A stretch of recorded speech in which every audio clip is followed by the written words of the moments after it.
होता जमाने में हुसूल इल्म बेमहनत, तो सबकी सब किताबों को एक जाहिल ढोक पी जाता। बस दुनिया जो है ना,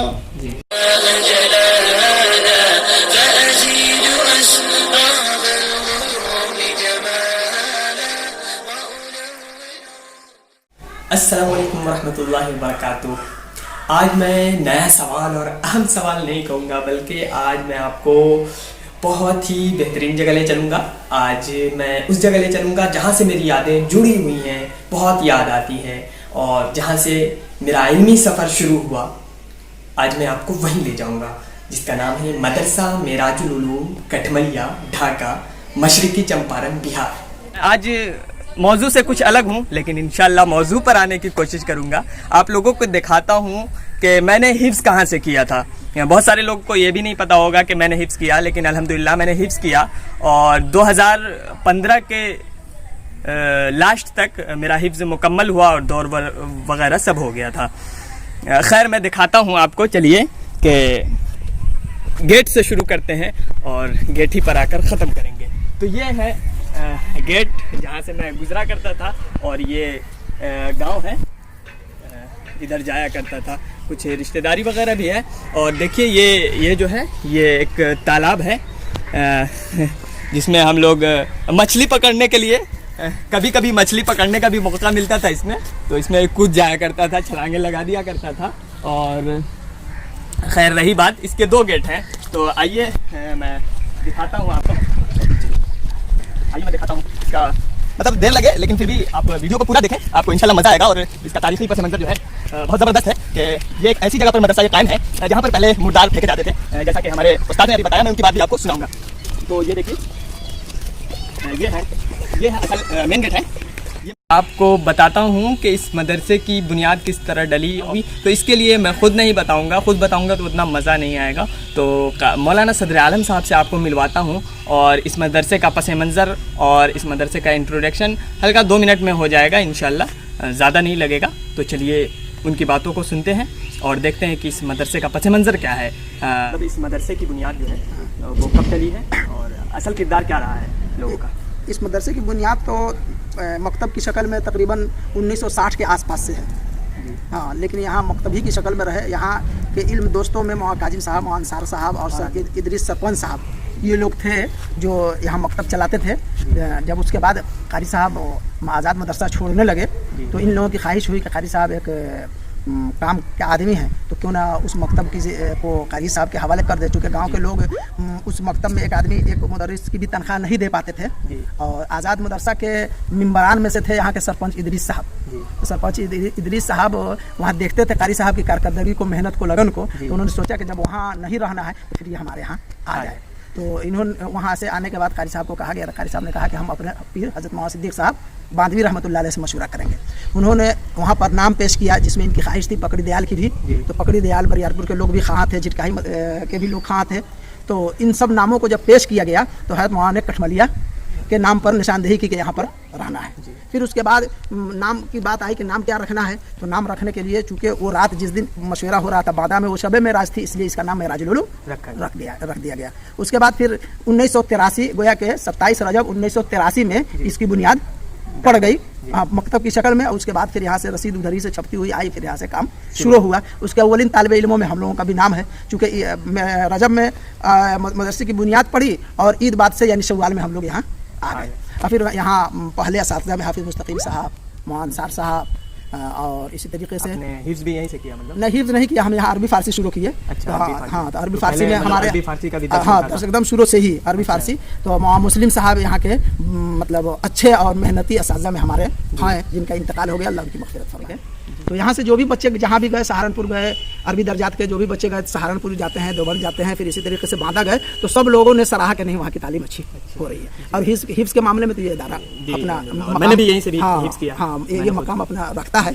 इसलिए जहाँ कहीं भी सिमरा में यहाँ के पढ़े हुए बच्चों को वहाँ के असातिज़ा चाहते थे कि हमारे यहाँ बच्चे हमारे दर्जे में रहे, ताकि हमको मेहनत कम कराना पड़े, हमको वहाँ के बच्चे बने बनाए होते थे। और उसके बाद से फिर कारी साहब 1983 से जो लगे, ये उधर ये बुनियाद जो है, जब देखा ना, ये इमारत जो है, क्या कहते हैं पुरानी इमारत जो है, और जिसमें हम लोगों की भी तालीम हुई है, आपकी भी तालीम हुई है। फिर इधर धीरे धीरे ये मस्जिद हुआ।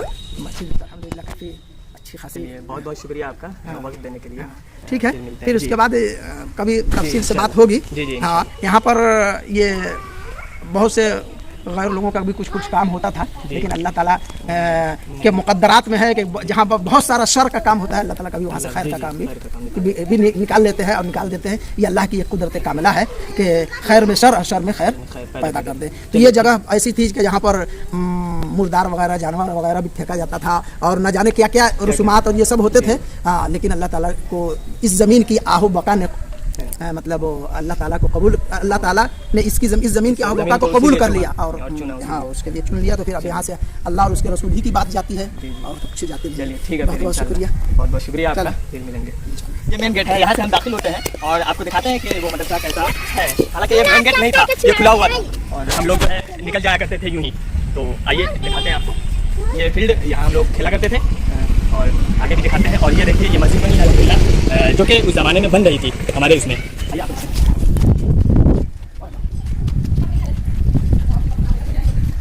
तो आइए मैं आपको आगे दिखाता हूँ। और यहाँ जो आप ये ज़मीन देख रहे हैं, यहाँ जो देख रहे हैं ना, ये इस तरह नहीं था। यहाँ पे पहले एक बावर्ची खाना था जिसमें हम लोग आया करते थे और बावर्ची से भी अच्छे ताल्लुकात थे हमारे। जब यहाँ तो अक्सर चावल ही खिलाया जाता था, लेकिन जब कभी कभी दिल करता था रोटी खाने का तो बावर्ची से आकर मिलते थे और उनसे रोटी मांगा करते थे हम लोग। और फिर भुजिया के साथ, भुजिया भाजी जो जानते हैं ना, आलू की भाजी होती है, उसके साथ बहुत मज़े से खाया करते थे हम लोग। आगे दिखाता हूँ आपको कि मतलब ये जो देख रहे हैं ना, ये नहीं था यहाँ पे, ऐसा कुछ नहीं था। और वहाँ पे एक गेट था, वहाँ एक गेट था जिससे मैं अक्सर भागा करता था, अक्सर वहाँ से कूद जाया करता था और निकल जाया करता था। वैसे खैर ये सब तो पूरा खुला ही हुआ था, ये सब भी नहीं बना हुआ था। देखिए अल्हम्दुलिल्लाह बहुत बढ़िया बन गया है, बहुत ही अच्छा लग रहा है। मैं तकरीबन 5 साल के बाद ही समझिए कि मैं इसमें इंटर हुआ हूँ, 5-6 साल के बाद। और ये देखिए ये बुनियाद जो थी इसकी, और यहाँ एक बड़ा चबूतरा था, ये अभी भी है लेकिन ये इतना ऊँचा नहीं था, बल्कि ये ज़मीन जो है ना नीचे थी और ये चबूतरा इतना ऊँचा था। और इसके बगल में यही बावर्ची खाना था, मुझे याद है तक। और आपको दिखाऊँ, और ये सब तो बना हुआ है, ये जो दिख रहा है आपको, ये कुछ नहीं था। आप देख ही रहे होंगे कि ये नया दिख रहा है अभी बिल्कुल, ये एकदम सादा सी ज़मीन थी। और ये जो था ना, यहाँ इसमें मेरे नाज़िम साहब रहा करते थे एक में, और एक मौलाना सईद साहब थे एक, वो रहा करते थे। ये 2 रूम थे, 2 रूम में अभी आते हैं और देखते हैं इसके अंदर का हाल क्या है, सलामत है या नहीं। ये देखिए, तो इसके अंदर की हालत आप देख रहे होंगे कि कितनी मतलब बेकार हो चुका है, कितना बेकार हो चुका है। ये बिल्कुल ही एकदम टूटने के करीब है और टूट भी जाएगा। तो खैर पुरानी यादें थी जो जुड़ी हुई थी हमसे, हमने आपको दिखाया। और ये सब थे, और ये जो आप देख रहे हैं, तो इसमें जो बावर्ची खाने का जो सामान हुआ करता था, इसमें रखा जाता था। और ये ताला अभी तक लटका हुआ है, अभी तक लटका हुआ है। मुझे तो बिल्कुल वही ताला लग रहा है, लेकिन अब पता नहीं। और इसमें प्याज वगैरह सब चीज़ आ करते, तो कभी कभी खाने का दिल करता था ना हमें खुद बनाकर।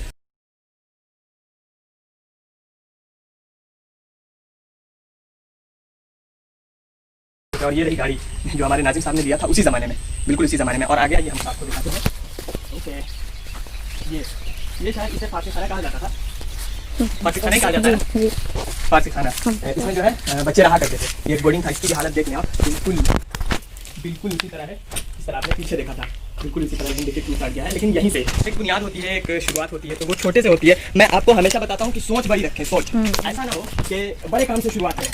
देखिए सोच बड़ी होनी चाहिए, आपको कुछ बड़ा करने का जज्बा होना चाहिए आपके अंदर, समझ रहे हैं आप, कुछ बड़ा करने का जज्बा। आगे आते जाए, दिखा रहा हूँ, ये देखिए कुछ बड़ा करने का जज्बा होना चाहिए आपके अंदर, ना कि बड़े से शुरू करें। अब जब कुछ लोग बिजनेस करते हैं तो वो सोचते हैं डायरेक्ट मैं 5 लाख लाऊं और 5 लाख से शुरुआत कर लूँ, बड़ा सा बना लूँ और खूब पैसे कमाऊँ। तो ऐसे नहीं होता है, वो छोटे से शुरू कीजिए, बस मिशन अपना बड़ा रखिए कि हाँ हमें बहुत बड़ा सा एक बिजनेस करना है, बहुत बड़ा बनाना है उसे, लेकिन ये शुरुआत से नहीं होता है। आगे आइए आपको दिखाऊँ, मैं अपने मौजूद की तरफ बार बार चला जा रहा हूँ।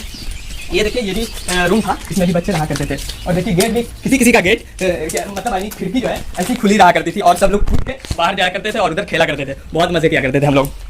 और फिर आपको आगे दिखाऊं कि इधर से भी एक गेट था, गेट नहीं बल्कि इधर खुला हुआ था यहाँ। तो इस्तिंजा खाना बन गया है, ये 2 इस्तिंजा खाना थे और ये सब नहीं थे, ये खुला हुआ था और हम लोग जाया करते थे इधर से और मैच खेला करते थे। आगे एक नाम है उसका, भट्टा गाछी शायद कहते हैं उसे, तो वहाँ जाकर हम लोग खेला करते थे यहीं से। और ऊँख भी इसमें बहुत हुआ करता था, ऊँख भी उधर ही से तोड़ कर लाया करते थे और हम लोगों की शिकायत जिनका ऊँख था वो आकर किया करते थे। आपको आगे दिखाऊँ,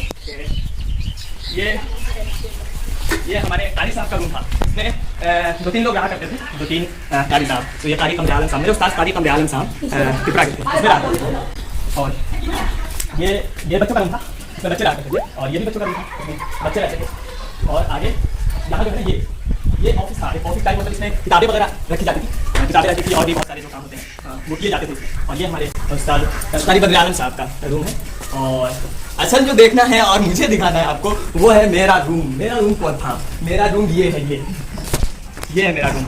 इसमें मैं रहा करता था। और बताऊँ आपको ये जगह मेरी यहाँ देखिए, यहाँ जगह देखिए अभी बैग रखा हुआ है, लेकिन खैर मैं तो खेलता नहीं हूँ, मैं तो आया हूँ यूँ ही दिखाने। और यहाँ बहुत सारे साथी रहा करते थे और बहुत मजा आता था और इसी में रहा करते थे। और जब ठंडी का टाइम, अभी भी ठंडी का टाइम है, इसलिए मुझे याद आ रहा है कि मतलब पुआल लाया करते थे हम लोग, पोड़ा जिसे बोलते हैं गेहूं का जो होता है, और बिछा दिया करते थे और उस पर जो है चादर वगैरह कंबल वगैरह बिछा के सोया करते थे। बहुत मजा आता। और एक खास बात और जो अहम बातें हुई है वो देखिए, आपको दिख रही होगी छज्जी, ठीक है, इसे छज्जी बोलते हैं। तो इस पर जो है ना अक्सर फजर में मैं क्या करता था कि फजर की नमाज पढ़ के ना हमें दौड़ाया जाता था। वो जो आप मैदान देख रहे हैं, ये बता दूं, ये जो आप मैदान देख रहे हैं इसमें चक्कर लगवाए जाते थे, दौड़ाया जाता था बहुत। तो उसी के डर से मैं अक्सर आकर फजर बाद तुरंत दौड़ कर आता था, दौड़ के सबसे पहले, और उस पर जाकर सो जाया करता था।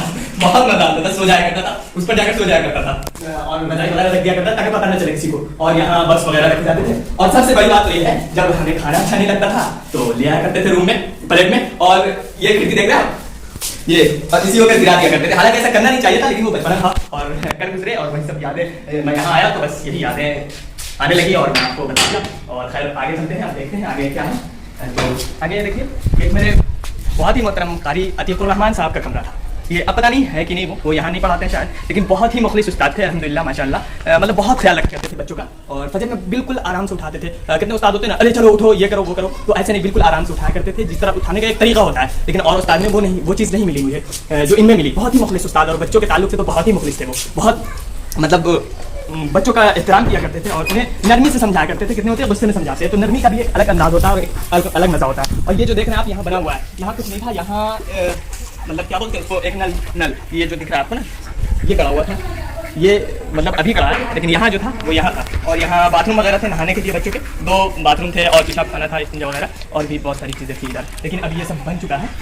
अब देखें, आप दूर से देखें, अच्छे से देखें। और बहुत ही खुशी हुई मुझे एक दोबारा, तो बहुत ही खुशी हुई दोबारा आकर यहाँ। मुझे बहुत ही मज़ा आ रहा है, बहुत ही अच्छा लग रहा है, बिल्कुल वही लग रहा है। और यहाँ हम लोग मैच भी खेला करते थे, यहाँ क्रिकेट पार्टनर दिया करते थे और मैच खेला करते थे। दूर से दिखाओ, अच्छे से दिखाओ। पहले हम लोग यहाँ खेला करते थे, लेकिन अब बच्चे खेल रहे हैं। देखिए कितना बढ़िया नज़ारा है, ज़बरदस्त लग रहा है माशाल्लाह। बहुत खुशी हुई हो रही है और पुरानी यादें ताज़ा हो रही हैं देख कर। आप लोग भी आएँ ज़रा, जो लोग यहाँ पढ़े हुए हैं उनकी बात कर रहा हूँ, सब लोग आने के तकल्लुफ़ात मत करें। आ सकते हैं वैसे, खैर कोई बात नहीं। तो देखिए बहुत ही मज़ा आता था। जिस तरह ये बच्चे खेल रहे हैं उसी तरह हम लोग भी खेला करते थे, कभी कभी शाम में असर बाद। और गेंद और ये बैट छीना जाया करता था हम लोग का, क्योंकि यहाँ बैट था, खेलना मना था, लेकिन हम लोग फिर भी खेला करते थे। इसीलिए मैच खेला करते थे, यहाँ से मारा करते थे, जाती थी बॉल वहाँ, कभी कभी तो पकड़ा जाया करते थे। फिर उस्ताद को दे पिटाई कि भाई बॉल क्यों खेलते हो तुम लोग, आखिर मना है तो क्यों खेलते हो। यही सब बातें थी। और बाकी जो आपको मैंने मस्जिद नहीं दिखाई, तो चलिए मैं मस्जिद दिखाता हूँ, बहुत ही अच्छे तरीके से दिखाता हूँ कि क्या बताऊँ, बहुत याद आने लगी मुझे उन साथियों की। तो अक्सर जो हमारे साथ रहा करते थे, खेला करते थे। और ये जो जगह दिख रहा है ना, यहाँ जो है खाना पड़ता था। एक बात मैं बताना भूल गया था, यहाँ खाना बटा करता था यहाँ। तो हम लोग अक्सर मस्जिद से दौड़ कर आते थे, कभी कभी गोश्त वगैरह पकता था ना, तो अक्सर हम लोग दौड़ कर आते थे और यूं करके टांग फैला दिया करते थे कि ये मेरी जगह है, ये मेरे दोस्त की जगह है, ऐसा किया करते थे, ये मेरी जगह है, ये मेरे दोस्त की जगह, रहने दो। तो फिर खाना खाया करते थे सब लोग मिलकर, मज़ा आता था, बहुत ही मज़ा आता था। वो मज़ा आप कहाँ, वो मज़ा तो चला गया, लेकिन अब भी आता है। अभी भी तो मैं स्टूडेंट ही हूँ, पढ़ता हूँ, लेकिन फिर भी तो ये देखिए, ये है मस्जिद का वो, यानी कि ये नहीं था, ये खुला हुआ था, पूरा खुला हुआ था। लेकिन अल्हम्दुलिल्लाह ये देखिए, बहुत ही खुशी हुई देखकर कि मदरसा अपनी मंजिल की कदम को चूम रहा है और मंजिल तक पहुँच रहा है अल्हम्दुलिल्लाह। तो ये सब नहीं था, मैं भी देखकर हैरान हूँ कि किस तरह से ये कहाँ से कैसे शुरू हुआ और कैसे बन गया, ये नहीं था। आइए दिखाता हूँ आपको। ये देखिए अल्हम्दुलिल्लाह हौज भी तैयार है। शायद मुझे तो मौका नहीं मिला कि मैं इसमें वुज़ू बना सकूँ, लेकिन अब की जो नस्ल आएगी और तालीम आएंगे उनको मौका मिलेगा कि और मेरे बहुत सारे साथी देख रहे होंगे कि उन्होंने भी यही से हिस्सा किया। तो देखिए कि कितना अच्छा लग रहा है और माशाल्लाह बहुत ही बेहतरीन बना हुआ है। और ये मस्जिद जब मैं यहाँ पढ़ता था तो इसके पत्थर लग रहे थे और ये बन रहा था। इसमें मैंने अल्हम्दुलिल्लाह ईंटा भी धोआ है, जैसा कि आप लोग देख रहे होंगे तो आपको पता होगा। तो यही मस्जिद है और इसी में जो है क्लासें लगती थी। यही क्लास हुआ करता था हमारा और मेरा क्लास बाहर ही था। खैर अभी वक्त जो है कम है और नमाज़ भी पढ़ना है, तो मैं इंशाल्लाह इसके बाद आपको दिखाता हूँ आगे क्या बात होती है। क्लास ठीक है, यहाँ मैं बैठा करता था और ये पत्थर नहीं लगे हुए, कुछ टाइम बोरा बिछा कर या फिर ये चाट हुआ करता था। ये चाट जो दिख रहा है ना, ये हुआ करता था, इसमें हम बैठा करते थे और यहाँ पर रखा करते थे। ये तो बाद में बनाया, बहुत बाद में। इसी तरह अंदर था तो उसमें रखा करते थे। ये है कारी बद्र आलम साहब का क्लास है। जब मेरे कारी साहब नहीं हुआ करते थे तो इसी क्लास में बैठा करते थे, बहुत मजा किया करते थे, मस्ती। और इधर दिखा दूँ आपको, ये जो है इधर आकर हम लोग अक्सर कारी साहब कहीं उधर जाते थे तो यहाँ आकर थूक वगैरह फेंका करते थे और यहाँ आकर छुपा करते थे। बहुत ही मज़ा आया करता था। खैर अब तो वो दिन नहीं रहे। और अंदर का नज़ारा दिखाऊँ, ये यहाँ कारी नबी हसन साहब वो अगर टाइम तो उनका क्लास यहाँ पे लगता था। और बाकी अंदर का नज़ारा दिखाऊँगा आपको। ये है अल्हम्दुलिल्लाह मस्जिद, पूरी मस्जिद दिखाइए ये मस्जिद है। और कभी कभी जब ठंडी रहा करती थी और कभी कभी जब ठंडी रहा करती थी बहुत ज़्यादा तो इसमें आकर बैठ जाया करते। कुछ टाइम ये गेट लग रहा था, मेरे जाने का हो रहा था और ये गेट लग रहा था उस टाइम। तो ये हम लोग बैठा करते थे, यहाँ सुनाया करते थे। ये बेंच हुआ करते थे, मतलब के दिवाली, इस पर हम लोग कुरान लगकर सबक सुनाया करते थे। और यहाँ पे मेरी दस्तार बंदी, अलहमदिल्ला मेरी दस्तार बंदी के वक्त ये मस्जिद है तैयार हो चुकी थी, जैसे पत्थर वगैरह सब लग चुका था। और यहाँ पे भी मेरी दस्तार बंदी और यहाँ से गेट है, ये गेट है सीढ़ी है, यहाँ से उतर कर जाया करते थे बाहर। और इसमें भी आया करते थे उधर से और खड़े होकर देखा करते थे इधर का नज़ारा। इधर पूरा मतलब चौक है, ये देखिए, ये इधर से जाया करते थे चौक पे और वहाँ जो है जाकर नाश्ता वगैरह जो भी किया करते थे। चलिए अब आपको दिखाता हूँ ऊपर का नज़ारा। ऊपर है यहाँ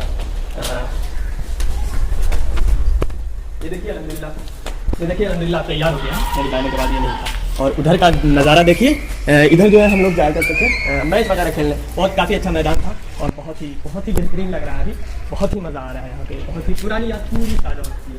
और ये पत्थर वगैरह भी नहीं लगा हुआ था, ये सब बिल्कुल नहीं था, मतलब कि एकदम बन रहा था बिल्कुल न्यू। हम लोग इसमें ईंटा ढोकर वहाँ से लाया करते थे, बहुत मज़ा आया करता था। उसके बाद और ऊपर चले आप, ये भी बन चुका था सब चीज़ बन। देखिए ऊपर का नज़ारा, ये भी बन चुका था, बिल्कुल इसी तरह था जिस तरह अभी आप देख रहे हैं, बिल्कुल इसी तरह। और हाँ, ठंडी में यहाँ पे भी कभी कभी क्लास लग जाया करता था ऊपर 3रे मंजिल पे। बहुत दुश्वारी होती थी कुरान लेकर ऊपर आना, लेकिन मज़ा भी बहुत आता था कि चलो ऊपर उतना टाइम गुल हो जाया करता था ना। असल बात ये है कि उतना टाइम जो मिल जाया करता था, ऊपर जाने में 5 मिनट लग जाया करते थे, तो 5 मिनट पढ़ने में कम हो गया तो कितना मज़ा है ना, स्टूडेंट के लिए और मज़ा है, बहुत ही मज़ा आता था। ये है और यही सब है। यहाँ मेरा क्लास लगा करता था, इधर नहीं, इधर कारी अतीकुर रहमान साहब का लगता था और कारी नबी हसन साहब का। और यहाँ पे मेरा लगा करता था, यानी कारी कमर आलम साहब का, मैं उन्हीं के क्लास का स्टूडेंट। और यहाँ पर कारी बद्र आलम साहब का, नहीं तो दोनों ही यहीं पर मिलकर पढ़ा करते थे, दोनों ही मिलकर पढ़ा करते थे। बहुत मज़ा आ रहा है, बहुत ही मज़ा आ रहा है। और क्या बताऊँ आपको, बहुत मतलब बहुत अच्छा फील हो रहा है। और दूसरी बात जो बताऊँ, क्या बताऊँ,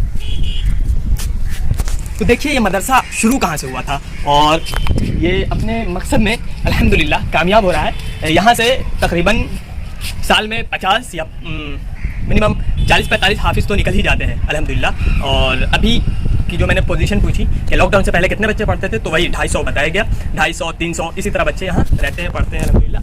और मेरे वक्त में भी वही था कि 250-300 बच्चे आया करते थे भाग भूग के, जो रजब तक बचा करते थे वो वही 200 बचा करते थे। और अल्हम्दुलिल्लाह बहुत अच्छी मतलब पढ़ाई होती है। और मेरे कारी साहब का नाम तो सबसे ऊपर आता है अल्हम्दुलिल्लाह कि वो बहुत अच्छा क़िरात भी पढ़ाते थे, क़िरात भी उनकी बहुत ही अच्छी थी।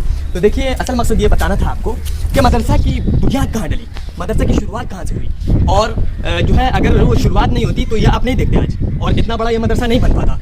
समझ रहे हैं आप, बात को समझने की कोशिश करें कि शुरुआत जो है हमेशा छोटे से किया करें, लेकिन सोच बड़ी रखा करें। ये बहुत बड़ी बात है। अहम पॉइंट जो है सोच बड़ी रखना कि मतलब कि कुछ बड़ा करना है हमें, लेकिन शुरुआत तो छोटी से करनी पड़ेगी आपको। आपके पास उतने वसाइल नहीं है, उतने पैसे नहीं है, उतने आपके पास लोग नहीं है। जब आप का काम देखेंगे लोग तभी आपके साथ जुड़ेंगे वो, ये बात होती है असल। समझ रहे हैं आप, कि बुनियाद एकदम छोटे से मकतब, और मतलब कि बहुत कम लोग थे उस टाइम, 2-4 चुनिंदा लोग के नाम बताए गए, जो आपने सुन ही लिया होगा। मौलाना सदर आलम साहब ने जो बताया वो आपने सुना ही होगा कि कितने मतलब यहाँ पे चिड़ियारी हुआ करती थी, मतलब आई मीन हिंदू लोग जो है यहाँ जलाया करते थे अपने मुर्दों को, बाकी सब बहुत सारी चीज़ें, बहुत सारे शर व फितन हुआ करते थे।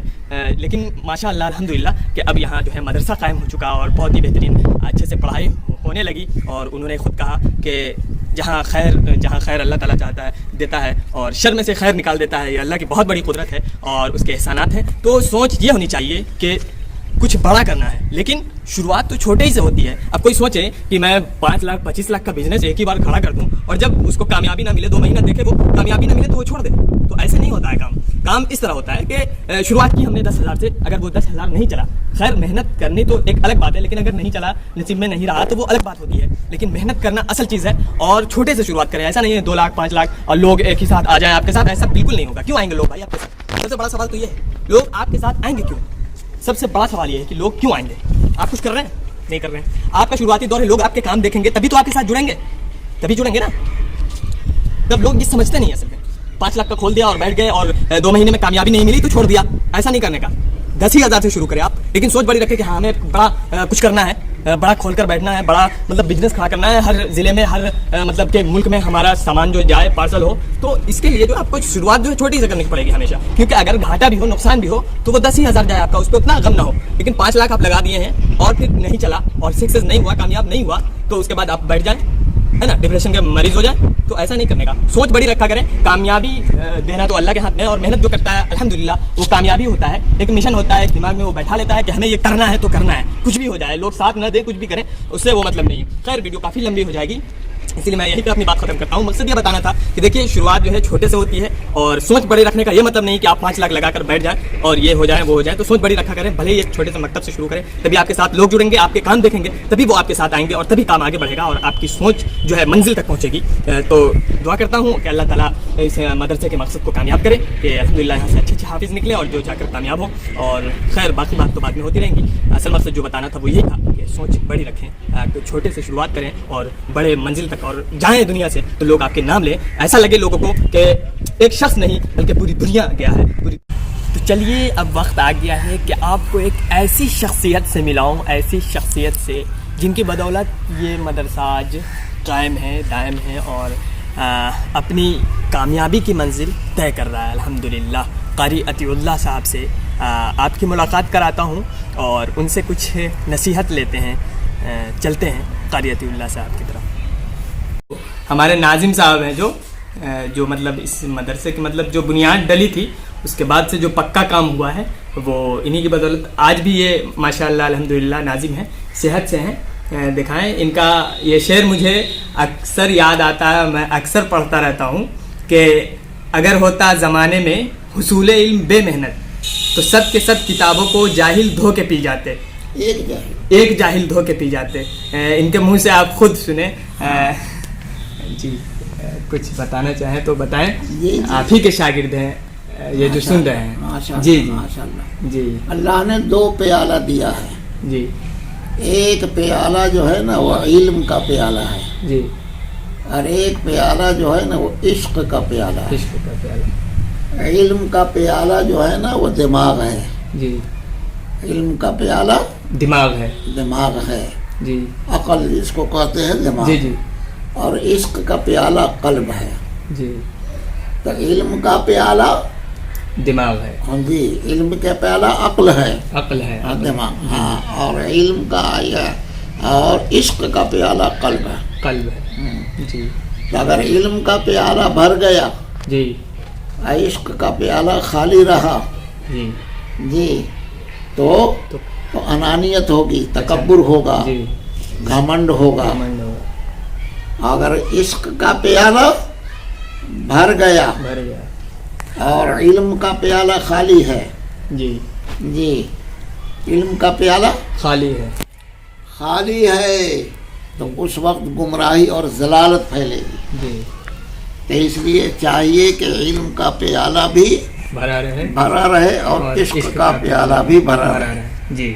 अगर दोनों खाली रहेगा तो जाहिल रहेगा और एक गुमराही भी, गुमराही में भी भटकेगा। और अगर वो इश्क का प्याला भरा हुआ है और इल्म का प्याला खाली है तो उससे जलालत और गुमराही फैलेगी जी। और अगर इल्म का प्याला भरा हुआ है, इश्क का प्याला खाली है जी, तो अनानियत और तकब्बुर और घमंड पैदा होगा। इसलिए ज़रूरत है दोनों प्याले, न किताबों से, न वाज़ों से, नज़र से पैदा, न किताबों से, न वाज़ों से, न ज़र से पैदा। दीन होता है बुजुर्गों की नज़र से पैदा। दीन होता है बुजुर्गों की नज़र से पैदा। नज़र से पैदा। इसलिए अल्लाह ने कहा या अय्युहल्लज़ीना आमनु तक़ुल्लाह व कूनू मअस-सादिक़ीन, कूनू मअस-सादिक़ीन। जी। और इनकी एक खास बात ये है कि अल्हम्दुलिल्लाह ये हर साल उम्रे पर चले जाते हैं, है ना। आपने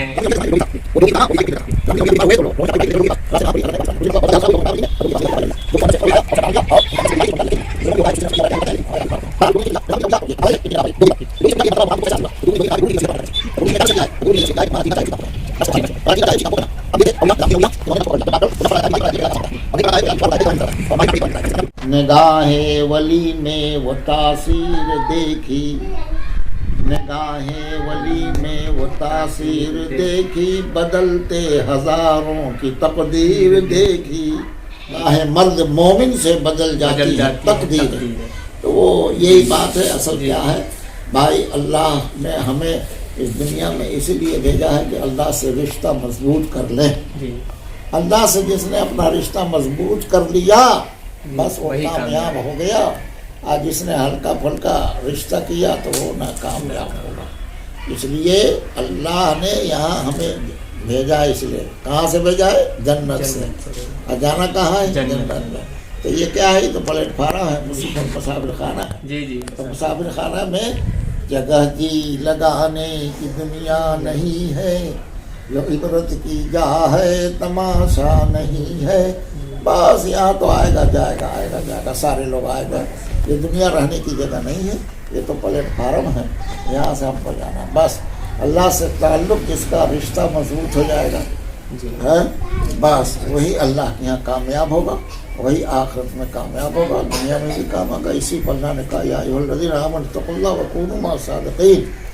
ईमान उस वक्त मुकम्मल होगा जब इंसान में तक़वा की सिफत पैदा हो जाएगी। और जब तक़वा की सिफत पैदा हो जाएगी तो ये तक़वा की दुकान कहाँ है, कहाँ मिलेगा? जाहिर बात है कि मिठाई की दुकान में जूता नहीं मिलेगा, जूते की दुकान में कपड़ा नहीं मिलेगा, हर चीज़ की दुकान अलग अलग है। तो अल्लाह ने तक़वा की दुकान का कूनू मअस-सादिक़ीन, सच्चों के पास, अच्छों के पास, नेक लोगों के पास। जब आदमी उठेगा बैठेगा तो उसके असरात आएंगे। बस यही है।